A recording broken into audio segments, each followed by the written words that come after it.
Now, in the old days, we used to drag tape along here, and we'd stretch our tape across here and label our channels with a Sharpie. It's much more elegant to do it right here. We can name our channels so that they can come up right here on these little LCD panels right here. Let's see how. It's as easy as this. Just select any channel you like and then click on the little gear icon up here, and here's where your channel name is. You can type in whatever you like. If you like, you can just cross that out. I'm just going to call that test and then hit enter. And not only does that change up there, but also changes down here. Now, another thing, all of these colors down here, it's a great way to group all of your channels together. So imagine these are a bunch of drums. You could set them up to be red, and so at a glance, you'd be able to see all of these as being drums and all kind of grouped together. Now let's go back to 12 here.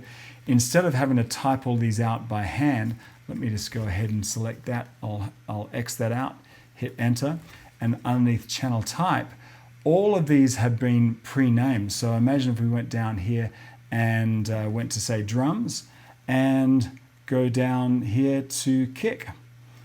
And automatically that's set up there. So instead of typing all of these in one by one, this is a great way to quickly name all of your channels.